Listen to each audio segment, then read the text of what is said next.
такие и конфетки для птичек. Им нельзя ничего сладкого, жареного и соленого. Им можно только сырые семечки. И вот мы сделали для них вот такие конфетки. В них есть семечки, сушеное яблочко, еще семечки, ягодки,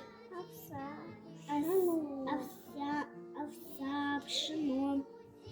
Из этого сухофрукты. И из этого всего мы сделали вот такие печеньки.